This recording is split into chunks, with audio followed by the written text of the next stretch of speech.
They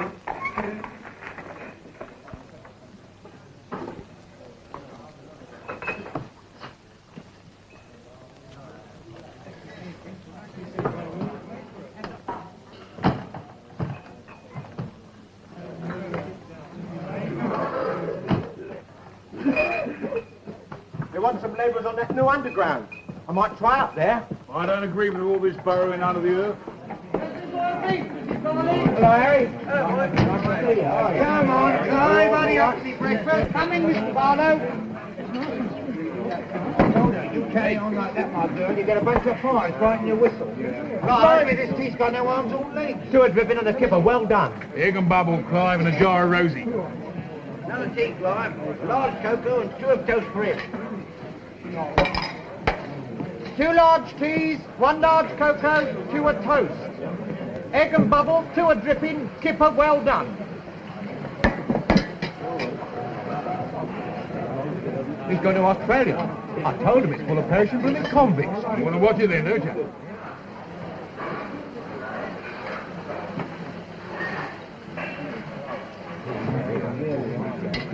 Clive! Clive! Mrs. Oxley, it's the governor's missus. It's Ben! Ben! Well, help us, somebody. Go on.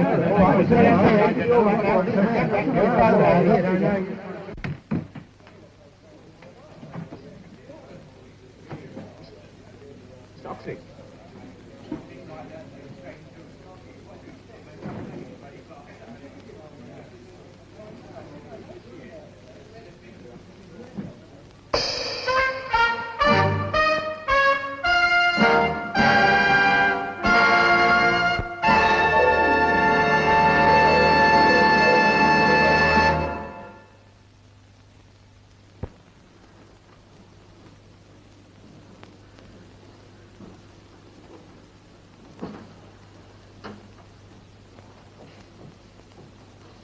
So, Mr. Marriott, you wish to become a detective?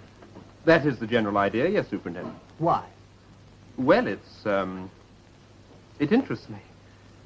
I imagine one could make quite a career out of it in time, of course. I understand you've already tried 3 professions and failed in them all. You tried medicine and failed in your preliminary examinations. You spent 6 months in the city office, and your most recent position on a newspaper lasted 3 weeks precisely.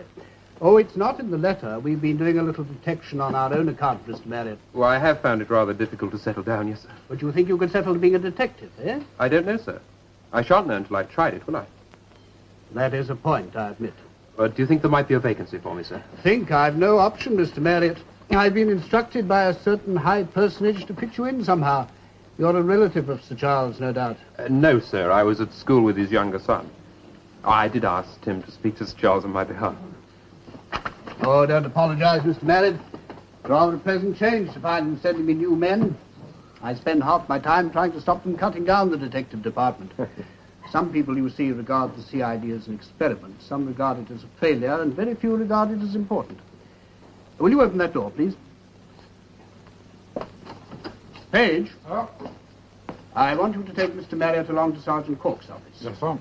Sir Charles suggested that it might be a good idea if you worked with one of our men on an informal basis for a week or so. Informal? It'll give you a chance to make up your mind about the department and give us a chance to find out where you might be of the most use. All right, sir. Page, when you've delivered Mr. Marriott safely, ask Inspector Evans of the Dynamite Branch to come along and see me. Yes, sir. You've got a damned archduke coming here next week, and half the agitators in London are busy making bongs to blow him up. Thank you, sir. Follow me, sir. Just a minute, Constable. Who is this you're taking me to see? Sergeant Cork, sir. Who is Sergeant Cork? You don't know? No, I'm sorry, should I? I thought everyone knew the sergeant. He's,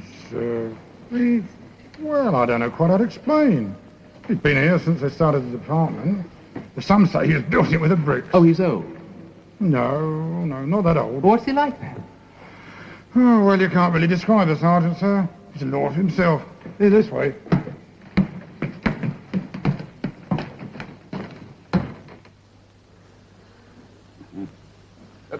Keep still, Chalky. Keep still, man. Can't you hurry up, Sergeant? The old man will be screaming for his perishing coal in a minute. All right. All right, mate. I think it'll do. I want you to press your thumbs into this piece of paper here. No, wait a minute, George. Not like that. Look, I'll show you. Here. Now. Like this, I wish you'd tell me what this was all about, Sergeant. I don't suppose you ever heard of Mark Twain, have you? No. Can I go now? Huh? Yes. Yes, you can go. Don't let your fire go out, Sergeant. I don't want to have to make it up again today. You've got plenty of coal there now. What is that? I said don't let... Oh, never mind.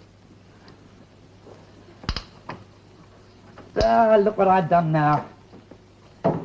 Made the handle all messy, I have. I don't know. I'm sure I don't. Talking. This way, sir. This is Sergeant Cork, sir. Excuse me, Tom. Ah, hey, just a chap. Come in. Need your help. Now, up! What I done? Still, it's of no consequence. Might save time. Page, I want you to put your thumbs in that paint there. Yeah, done me once, Sergeant. Page. In the paint. That's right. Oh, no. Now you, lad. Me? This is Mr. Marriott, Sergeant. The superintendent told me to bring him along. Right, please admit you, lad. Your thumbs, please. Is there some purpose in this, Sergeant? There may well be, lad. In the paint here, and then on the paper, like that. No. Too much paint. No, the print is not the thing. Once again, lad, please. Just on the outside there. Be a pleasure. That's better. Yes, that's it. Better.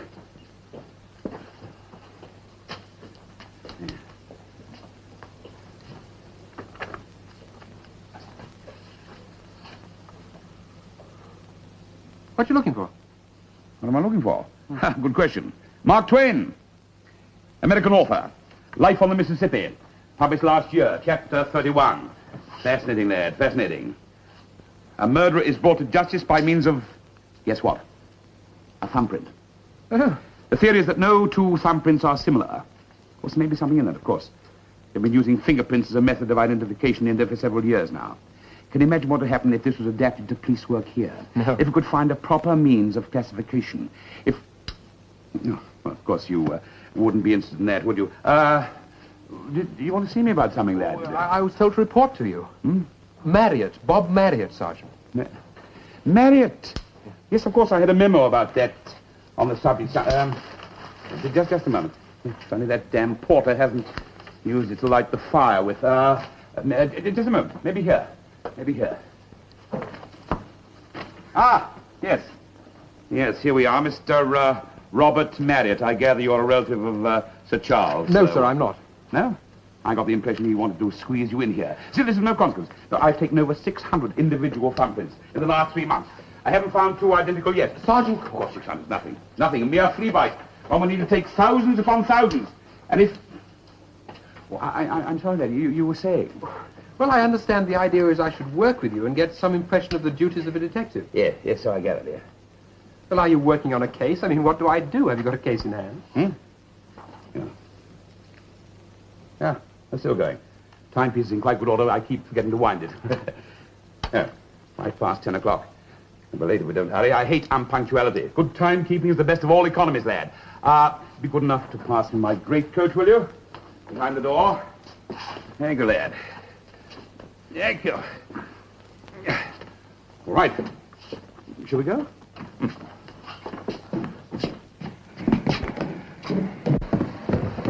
Could I ask where we're going, Sergeant? Kilburn. You have a case in Kilburn. I'm not sure. I shall know better in 1 hour. How will you know it now? Well, Mrs. Beanie. Now, how is Mr. Beanie? Oh, he's off work again. The pains are playing him up. He says it's up his shoulder this time.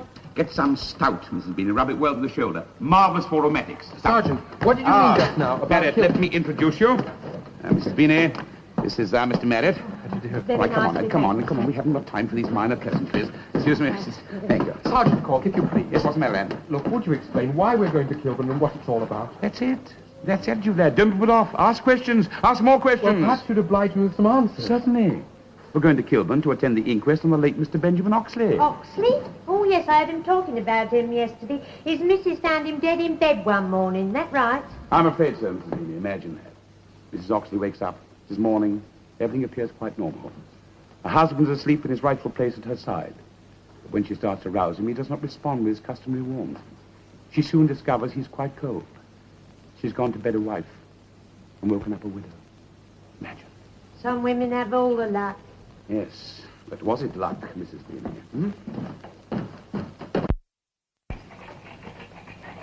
The evidence which you shall give to this inquest on behalf of our sovereign lady the Queen touching the death of Benjamin Oxley shall be the truth, the whole truth, and nothing but the truth, so help you God. My name is Richard James Howell Cato. I'm a qualified medical practitioner practicing at 17 Sumner Avenue, Kilburn. I believe this is the first time I've had the privilege of your company at one of my inquiries, Dr. Cato. Yes, sir, that is true. I've only been in practice with Dr. Edgard for a matter of 6 months. Quite. It is unfortunate, of course, that Dr. Edgard is still unwell and cannot be with us today. I think you will find that I am in a position to provide any information you may require which is relevant to this unfortunate case. Yeah. Now, I believe that you were first called to see Mr. Oxley some months ago. Yes, sir, that is perfectly true. One moment, if you please, Doctor. Officer, will you kindly close the window? I am, in normal circumstances, a lover of music, but I fancy we can do without it this morning. Thank you, officer. No, Doctor. Yes, sir. As I was about to tell you,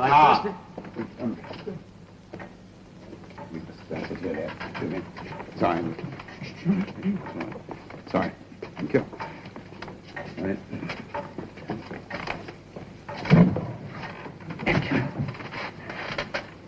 I think we might proceed now, Doctor. Thank you, sir. Well, I first visited Mr. Oxley in April this year. April the 22nd, to be exact, the Tuesday after Easter. I found him in a state... Where did you visit him? Why, at his home, sir. Yes? Oh, a lower Farm Road, Kilburn, over the Crystal Dining Rooms, I believe it is called. What did you find when you saw Oxley? He complained of pains in the stomach, sir.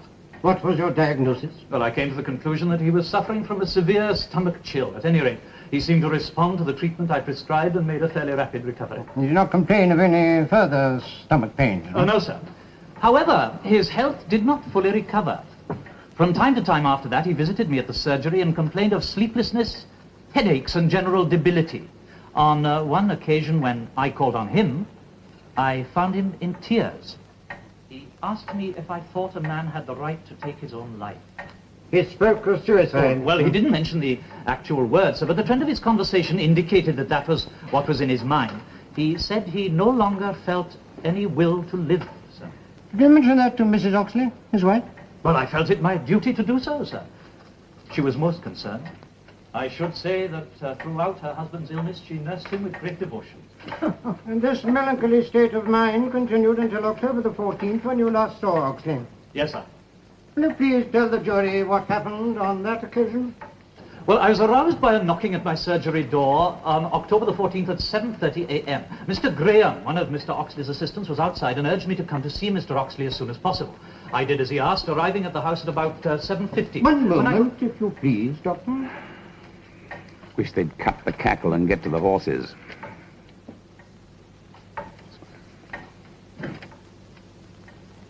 Continue, Dr. Cato.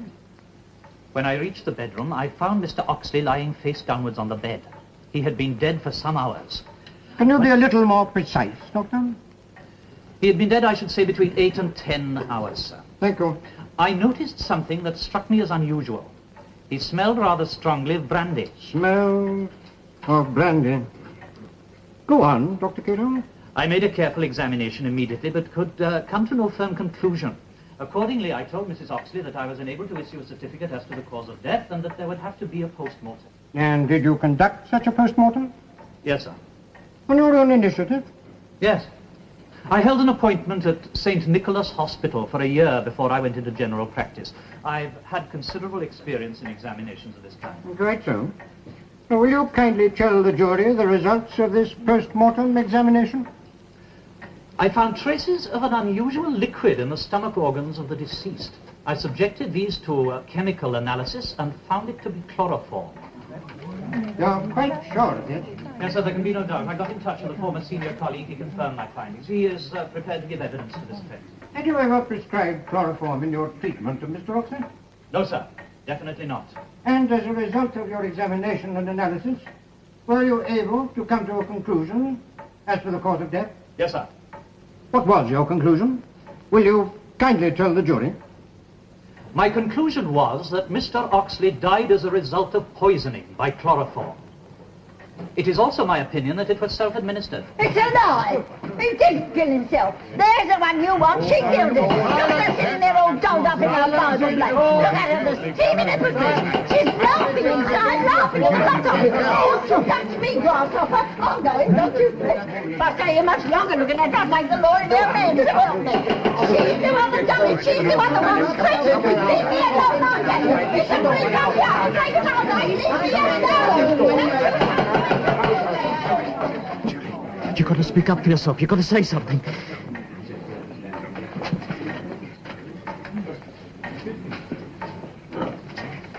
Carol, that's up there. Yes. That's Graham. Follow him. Don't let him out of your sight. Bring me a full report of where he goes and what he does. If I'm not here, I'll be at the Kilburn police station. If there are any further interruptions, I shall give orders for this court to be cleared. Thank you, Dr. Cato. You have been most helpful.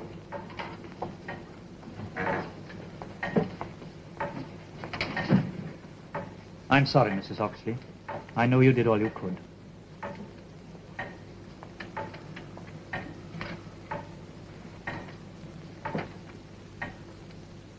Call Mrs. Julie Oxley.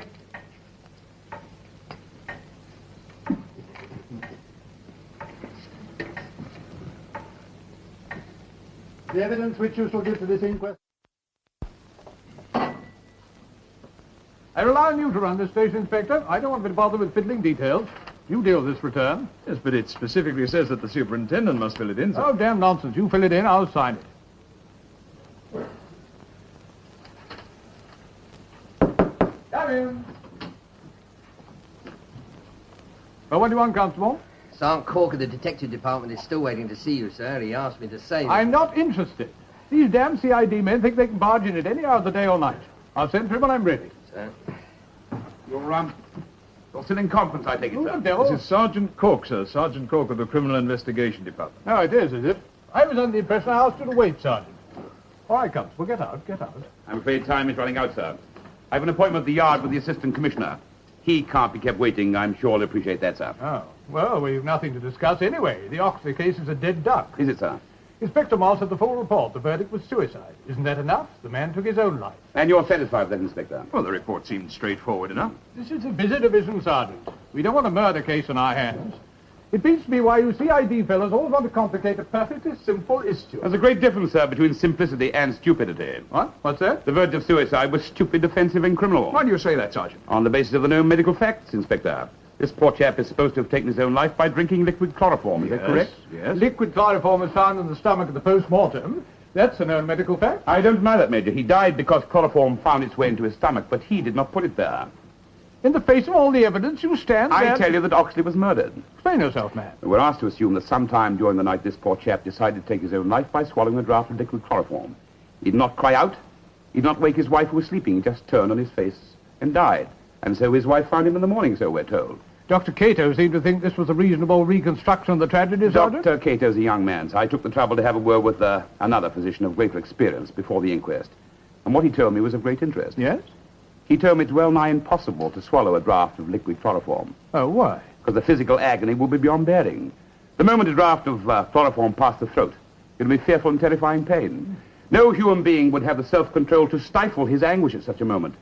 He would scream with such violence it would waken the dead, let alone a sleeping wife. It is why I say, sir, that suicide is an impossible answer. I see, yes. Well, if you put it like that, indeed, yes. What would you suggest, Sergeant? Well, sir, it was not a natural death, and it was not suicide. There's only one alternative. Murder. And I suggest we find the murderer, Major. Naturally, naturally. And would you be in a position to take command of the hunt? Well, with your permission, sir, yes. Of course. Now, you must excuse me. I have an urgent luncheon appointment. Inspector Moss will go over the case with you if you wish. In this division, we don't care who gets the results or the credits, so long as justice is served. You agree, Moss? Good morning to you, Sergeant Cork. Mossy, good to see you again. So that's your new boss, eh? Yes, oh, he's not so bad, you know. I can handle him. Damn shame, though, why they have to put these military deadheads over experienced professional police. It defeats me. Madeira. At least he has a good taste in wine, and, you don't drink, I take it. Only when I'm offered. I see. Well, we'll soon remedy that, won't we? Hey, he'll miss that. That's his misfortune. You must learn not to leave things lying about, especially in the police station. It's not safe, you know. Come on, get on this, come on. Come on, then. Well, here's to you. The best tune on the musical glasses, eh?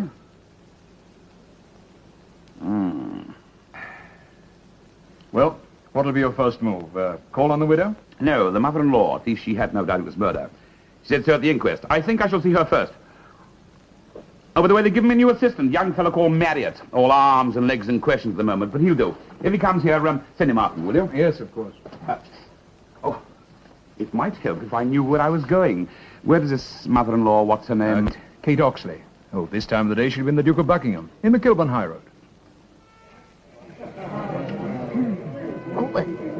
Manners.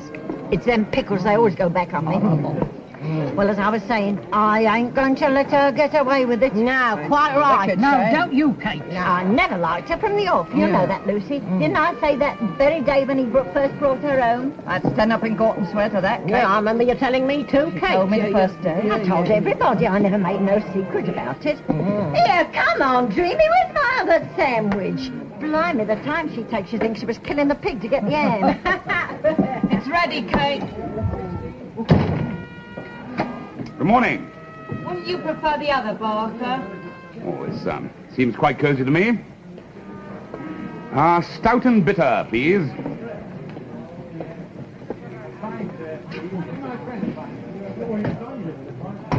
Morning, Kate. Eh? Who's he calling Kate? I'd see your face before, up in court this morning. That's right. Once seen, never forgotten, eh? You know this bar is for ladies, I suppose. Is it? I didn't see any notice. There ain't no notice, but the gentleman usually has the decency to leave it to us. I see. Very thoughtful of them. Now, if you ladies would kindly move off, I'd like a few words in private with my friend Kate here. Friend, yes, that, what a liberty. You got me. What's he come for? In here. You've got a nice nerve, you have, huh?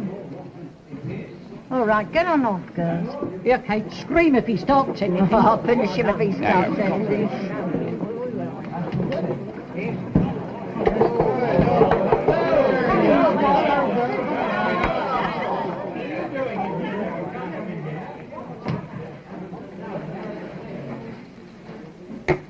There you go. Who are you? Copper? Yes, I'm a policeman. Oh, one of them new blokes that don't wear a uniform, are you? I like a man to look what he is. You detectives are no more than government spies. Well, they do say that every country gets the police force it deserves. You didn't think very much of your son, did you? Eh? Well, an hour ago you were at the inquest on his dead body, and now you're here in the pub with all your cronies knocking back the booze. Now, you look here, Now, Governor. listen to me. What was all that about in that court? What were you doing? Give him a performance? You didn't think two hoots for your son when he was alive. Why all this shouting now he's dead? I ain't going to sit here and be No, insulted. no, no, I sit down. said I ain't Look, going I said sit down. Well, I couldn't hold myself in no longer, and that's the truth, Governor. When I see her sitting there as cold as charity and twice as hard, I couldn't keep it in no longer. I worshipped that boy of mine. Worshipped him. Did she kill him? Look, I shouldn't cry if I were you. It won't work with me. Look, did she kill him? Well, who else? If you want my opinion... Look, I don't want your opinion. I want facts. Did you see her kill him? Of course I didn't. Good gracious me. Don't you try and mix me up in it. Did she tell you she was going to kill him? I think I talked to her. Did anybody else tell you she was going to kill him? But you heard nothing. You were told nothing. You saw nothing. You stand up in open court and accuse an innocent woman. Innocent? Thank Tart. Oh, get round the corner, Governor. Her head ain't just screwed on. It's got nuts and bolts. Why else do you think she married him in the first place? I'd like to know. There was 20 years difference in their ages, you know. Nigh on 20 years, and he wasn't no oil painting. No, I'm his own mother, but I've got to admit to that. Even at his best, he looked like Sunday pudding warmed up for Monday's dinner, so I ask you, what would a pretty young fiddle like her see in an old beau like him? Money. You bit it, Governor. She was after the Rhine. He didn't have very much, though, did he? Oh, get away. That cap was a little gold mine, and he got other bits and pieces, too. He was clever with his cash, you know. Oh, she landed on velvet all right the day she copped him. And you landed on the pavement, eh? She turned me out of the house without so much as kiss her hand, and he stood by and let her do it. Who gets the money now? What do you think? She does. One thing I know, I shan't get a burst. Well, I found this. Where? Under a clump of bushes. I know, but where? Look, I followed Graham, as you said. First he went to the crystal dining rooms, came out after a few minutes, then he went down a street off the high road until he came to some open land. I saw him go into this clump of bushes. When he came out, I searched the place, saw that something had been freshly buried there, dug it up and found this. Chloroform. How did you know he was going to dispose of this bottle? I didn't. I saw him get in a bit of a panic when he was in the court. I wanted to know where he was going, what he was going to do, that's all. You mean all my chasing around could have been for nothing? My dear lad, 3/4 of a detective's life is spent chasing after nothing. You had beginner's luck. This is very interesting, though. Look, does anything strike you about this bottle here? No, it's just an ordinary medicine bottle. Oh, no, this didn't come from a chemist or from a doctor's. This, what do you make of the letters on the bottom there? SNH. What do they mean? St. Nicholas Hospital. This bottle originally came from there. This is very interesting. Come on, come. Oh, where now? I was hoping to get a beer and a sandwich. The beef looks marvellous. Beef? No time for food, lad. Come on. You ain't going, are you? I haven't told you half yet. I could tell you things about that girl that make your hair curl. Yes, I know, some other time. You do think she done it, don't you? I mean, you didn't swallow all that piccalilli about suicide, did you? I don't think he committed suicide, no. I knew it. After all, I don't think I could have blamed him. Life didn't hold very much happiness for him, did it? And you didn't do very much to help, did you? Yes? Come on, Bob. Thanks, Bob. What did he want? Who was he, Kate? What did he say? Was it about your Benjamin?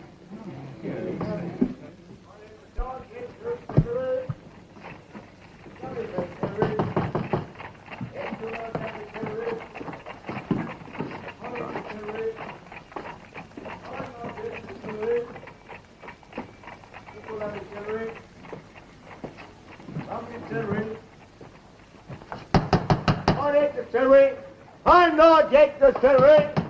Take your lovely celery. On it, the celery. No good banging on there, matey. The bloke that owns this place has handed in his blankets.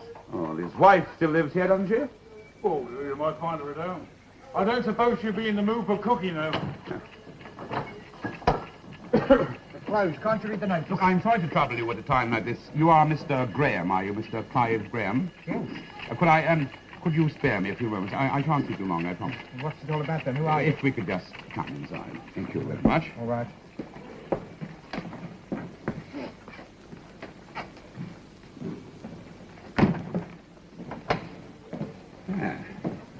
Very appetizing little place, What's a two-eyed steak, sir? What's it? We've got a lot to learn, lad. It's a kipper, lad. It's a kipper. Who are you, then? Well, I'm a police officer, but don't let that disturb you. I just would like to ask you a few questions, that's all. Hey, that's a nice bit of work, isn't it? Yes, I never understand how they get the ship past the neck of the bottle. It's simple. I mean, it's a sort of trick, really. For example, that one. What I did with this is I fixed the masts so they lay flat, and I shoved it all in the bottle, and I pulled them threads so the mast stood up again. You made this? Yeah. Just a sort of pastime, you know. You must need very steady hands to do a job like that. Yeah, I suppose so. Tell me, what do you do when you're not making these model ships? No, I sort of... Well, I'm just the odd job man round the place. Julie, Mrs. Oxley, that is, she runs the cat. Mm-hmm. What is she like? Who wants to know? Julie. Who let them in? I did. Well, you can let them out again, They're can't from you? the police. I don't care. They're from Mr. Blooming Gladstone himself. Well, don't stand there like a cold cup of tea. Show on the other side of that door. Well, if that's the way you feel, Mrs. Oxley, we'll go. Sergeant, what? Oh, no, Mrs. Oxley's quite right. She may have put her words in a shovel, but she's quite right. She had a very hard day. We'll just, collect the chloroform and go. What's that? The chloroform, Mrs. Oxley. I don't know what you're talking about. How come you have a supply of chloroform in the house? It's already been responsible for one tragedy. We don't want to risk another, do we? There's no chloroform here. Then where is it? It was thrown away. When? Well, I can't remember. After it happened, I suppose. Where'd you get the chloroform from in the first place? Oh, I didn't get it. My husband must have bought it himself. From a chemist? Well, how do I know? To get it from a chemist, from a doctor, from a hospital, or where? I tell you, I don't know. You don't know nothing about it. And that's the gospel truth. Did you throw the remains of the chloroform away? Yes. Yes, I must have done. Why? Well, I mean, like you said, we'd already had one tragedy. Wait a minute. I don't get this. You said you threw the chloroform away after Mr. Oxley died. Yes. But before the inquest. Yes. But you didn't know. You didn't know until the post-mortem. You thought it was, well, a natural death, the result of his previous illness. Well, it might have been... Well, I don't know. You see, everything's so jumbled up. But that doesn't answer my question. I'll answer it, Clever Cuts. I told him to throw it away, see? My husband had dozens of bottles of medicine, made me sick to see them. I told Clive to take the lot and dump them. Where? In the river. I told him to dump them in the river, and he did. Mm-hmm. So you don't have to worry about it no more, and you can go home. Goodbye.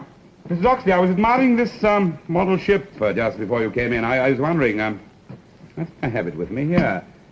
Yes. I was wondering, Graham, if you could make me a model ship to fit into this bottle. Let's have a look.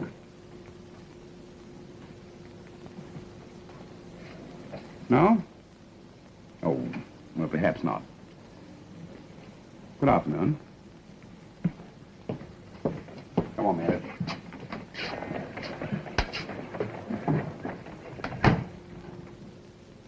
You fool. You blasted fool.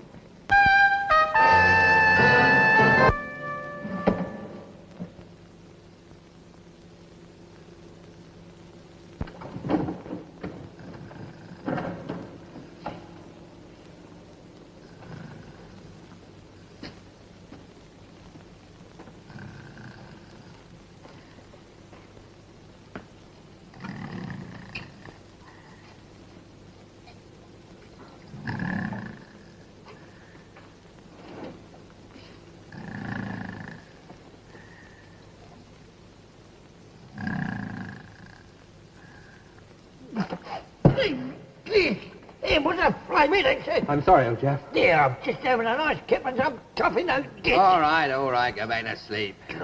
Finished? Oh, yes, it won't work, thanks. Hey, well, what about all this thing? Here, I'm soaked. Here, I might get my death and cold. Here, I might get pneumonia. Yeah, water.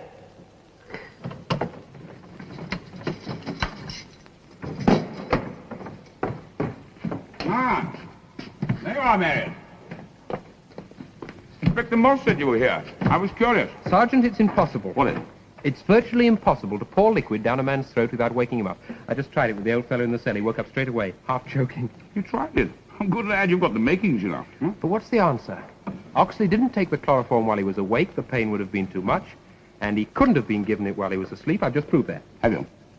And look, the fellow woke up as soon as I got some water into his mouth. Look, lad, if you had a bad arm and the old sawbones decided would have to come off, now what would they use to make their job easier and to ease your pain? Oh, I suppose they'd put me to sleep. What would they use? Chloroform. Exactly. Well, our murder is very economical, you see. First of all, you use the chloroform to drug Oxley into a deep sleep, then he poisons him.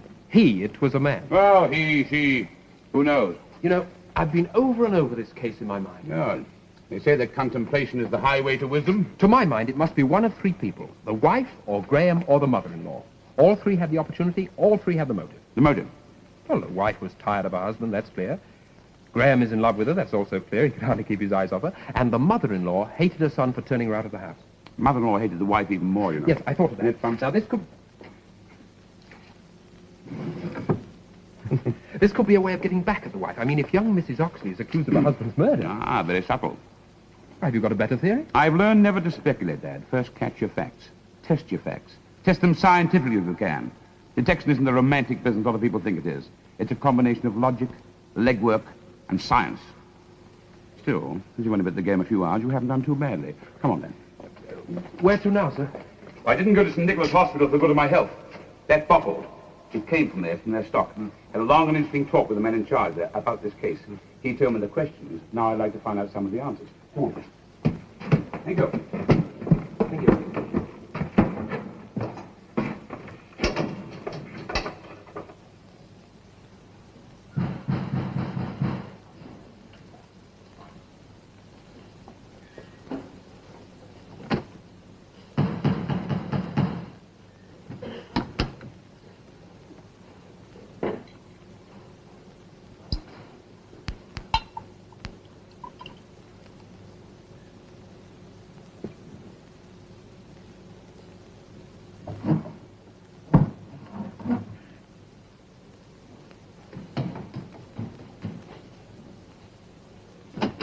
Judy!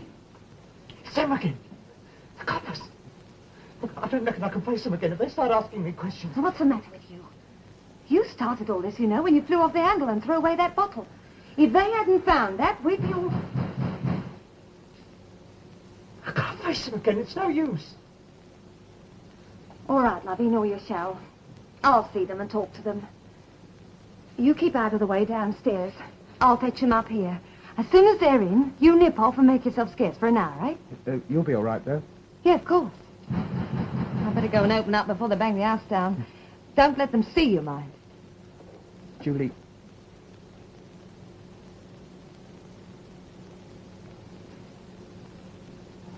Go on, you soppy apron. Go on.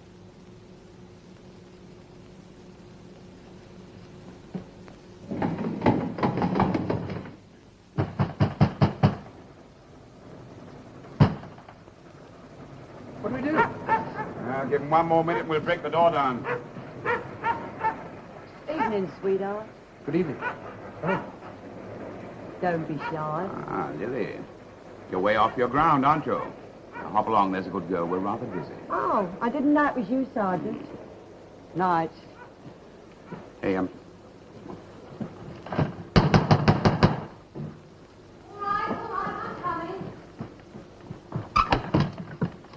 And you coppers got me all home. right, I've had enough of your tongue for one day. Can we talk to you? Can we come in? Thank you. Good. Help yourself, I'm sure.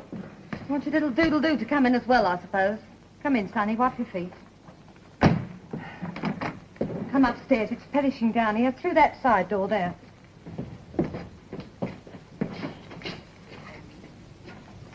Thank you. After you.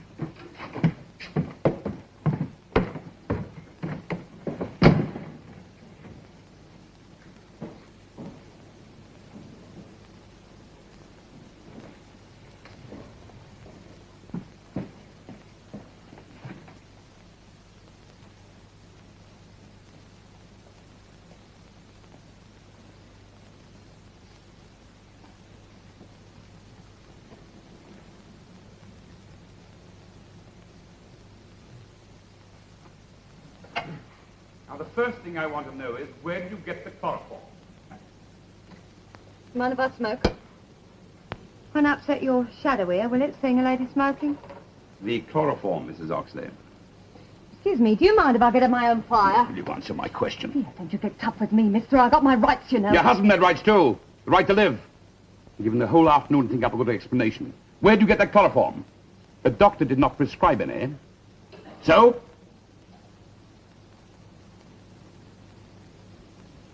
All right. I'll give you the full strength. That's not before time, is it? You see, it's hard to explain. Ben was... It was... Oh, what's the use of trying to dodge round it? They say you shouldn't speak ill of the dead, but my husband was a pig. That's the only word for it, a pig, an animal. That's a nice wifely testimonial. Oh, it's the truth. People thought Ben was as nice as Nip. They weren't married to him. He thought of only one thing, mister. Only one thing. He gave me no peace, no rest. Even when he was ill, I got so I couldn't stand it. Oh, I loved him. Don't think I didn't. I was a good wife to him. He went beyond the bounds of reason. Well, my health was suffering. I made up my mind to do something. I'd heard about chloroform. I managed to get hold of some. I thought, God forgive me, if I could somehow get him to smell the chloroform, it would send him to sleep. You know. Well, that's the gospel truth. And did it work? I never tried it. When it came to the point, I didn't have the nerve. I just shoved it away in a cupboard and forgot all about it. Ben must have found it there sometime, and you know what happened. Why did your young Clive take the bottle this morning and bury it? Oh, he did that to protect me. When Ben's mother got up in court and accused me, young Clive got the wind up. He ran home here and chucked it away. He meant well. He'd done the wrong thing, but he meant well. Where did you get the chloroform from originally? Oh, I didn't get it. I asked Clive. I told you he was grateful. He'd do anything for me. You mean he bought the chloroform? Yes. Where? Well, I don't know. From some of the local chemists, I think. I've told you the truth. Now, will you leave me alone? For the rest of my life, I shall have it on my conscience. If I hadn't asked Clive to buy that horrible stuff, if he'd never come into this house, Ben might still be. Oh, thank you. He might still be. Oh, well. I haven't seen anything as effective since I saw Irving and the bells at the Lyceum. Ain't you got any decency, any respect? For a liar, for a murderess? What? Your husband didn't commit suicide. We know that to be impossible now. He couldn't have drunk that liquid chloroform. Someone drugged him first, then forced it past his lips. No. You planned it all very carefully, didn't you? Wait till your husband dropped off into a normal sleep, then you crept up. You put a pad containing the chloroform over his face, so he would not wake up while you were doing the real work of the night. Then you took the bottle, and you forced open his lips. Oh, no! Leave her be! You hear me? It's true! She told you the truth. He was an animal.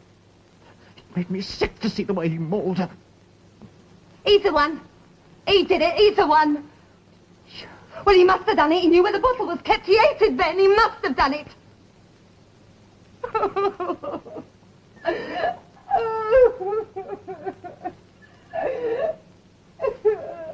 Well? You heard what she said. Don't be a blasted idiot, lad. Doesn't care 3 buttons for you as long as her own skin is safe. You heard what she said. It's the truth, Governor. Straight up, I did give him the stuff. I didn't mean to kill him. Honest. I thought it would, well, just put him to sleep like I thought you had to drink chloroform. See, I thought that was the way to use it. Where did you get the chloroform from? From a chemist. Don't waste my time with lies. No, that chloroform came from St. Nicholas Hospital. I want to know who took it from there. I don't know. Well, I think I do.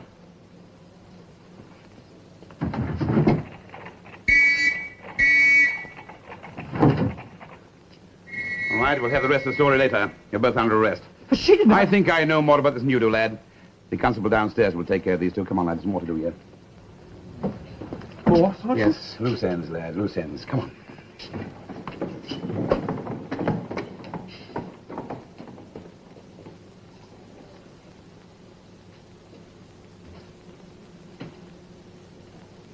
Again, please. 99. Once more, please, Mrs. Lamb. 99. Would you cough, please? What is it, Mary? These men, Doctor, they just... I'm, police officer, sir. Well, surely your business can wait for a little while, can it? I'm afraid it can't, sir. Oh, it's all right, Mary. I'll see to it. Thank you. I'm sorry to intrude, madam. Will you kindly get your clothes on and go?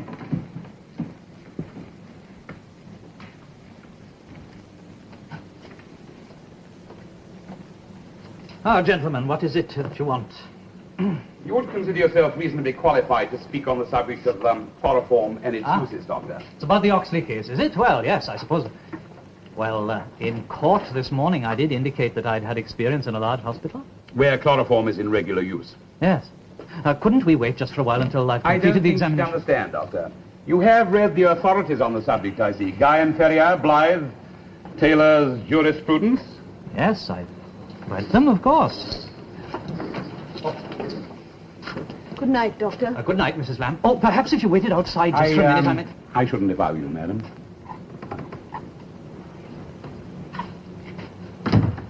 really, I do think you're taking a rather high-handed attitude. I called at St. Nicholas Hospital this afternoon, Doctor. I understand you trained there under Sir Harvey Winterton. Yes, that is true. He tells me you're one of the most promising men to pass through his hands. Well, that was more civil of Sir Harvey. In fact, you're quite an expert on chloroform and its uses. Sir Harvey taught me a great deal. And why, if you know so much about it, did you make so many errors in your post-mortem examinations?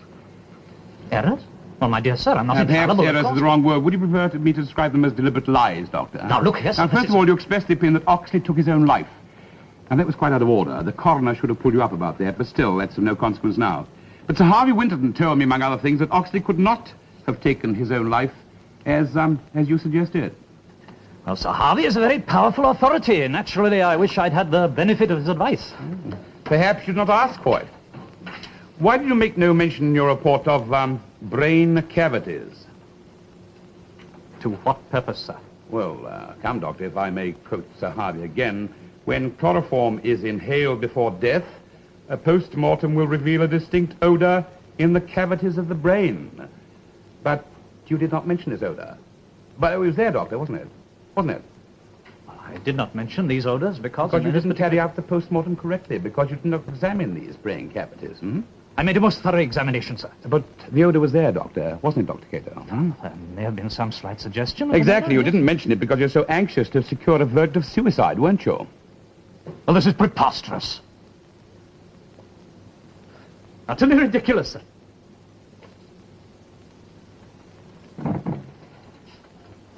Thank you.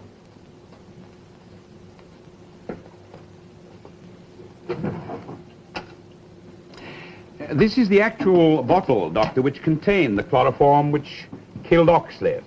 Do you recognize it? Why should I? Oh, come now, Doctor. You must have seen hundreds of those bottles at St. Nicholas Hospital. They use a special design, don't they? Unlike the bottles at other hospitals or the ones at chemists. I don't remember. You don't remember stealing that particular bottle? Now, look here. If you think I had anything to do with the murder of Ben Then you agree Oxley... it was murder, Doctor. Well, in the face of such an authority as Sir Harvey... You've changed your story since the inquest, you were saying. You seem to have forgotten that I refused to sign the death certificate, sir. Yes, I thought of that, Sergeant. Well, surely it would have been a simple matter to sign a certificate and dispose of the whole affair. Yes, Daddy, yes. Far more simple, but far more dangerous. Supposing someone had talked. Supposing someone had got suspicious. Supposing someone had got the coroner to exhume the body to make an examination. No, Dr. Cato was far more subtle than that. He virtuously refused to sign the death certificate. But he carried out the post-mortem examination, left out half the essential facts, got some bumbling colleague to confirm his findings, and he's home and dry. I did not kill Ben Oxley. No. You did a far more terrible thing. You got young Graham to do it for you, didn't you? You and Julie Oxley planned it between you. You worked on that boy. You lied to him. You persuaded him that Oxley could be kept asleep by forcing him to drink chloroform. The boy didn't realize he was removing the one obstacle between you and Julie. Graham's hand killed Oxley, but you and your mistress were the real murderers. Why stop him, lad?